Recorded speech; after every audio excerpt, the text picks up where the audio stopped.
तो मैं जा रही हूँ क्लिनिक और गोलू और सारे बच्चे गए हुए हैं फार्म पे। तो भाई मुझे देर से मैं अपने ऑफिस में थी और अब मैं जा रही हूँ घर पे। घर की सब्जियां लेके आनी है क्योंकि सुबह से सब लोग गए हुए हैं, घर पे बिल्कुल सब्जियां नहीं है। काफी my YouTube channel zaid universe. जब से कृतिका मलिक दुबई से इंडिया वापस आई है, मलिक फैमिली के फैंस को कृतिका से उम्मीद थी कि वो घर रहकर पायल का ध्यान रखेगी, लेकिन रिसेंटली मलिक फैमिली के व्लॉग्स में देखा गया कि कृतिका और अरमान पायल को अकेला घर छोड़कर सारे बच्चों के साथ फार्म हाउस में एंजॉय कर रहे हैं। वहाँ पीछे से पायल अकेले घर में रहकर घर संभाल रही है और ऑफिस भी संभाल रही है।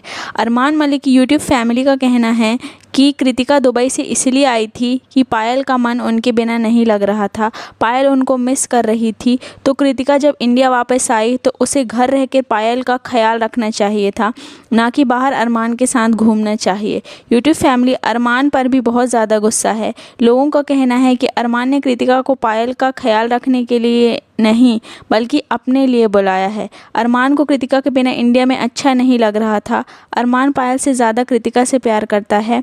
बस पायल की बीमारी का बहाना लेके अरमान ने कृतिका को बुलाया और अब वो इंडिया आ गई है तो दोनों ने पायल को अकेला घर छोड़ दिया और खुद साथ में एंजॉय कर रहे हैं। गाइस, इस बारे में आपका क्या कहना है प्लीज़ कमेंट सेक्शन में ज़रूर बताएं। वीडियो अच्छी लगी तो वीडियो को लाइक करें, चैनल को सब्सक्राइब करें और शेयर करें। मिलते हैं नेक्स्ट वीडियो में, तब तक के लिए bye bye, take care everyone.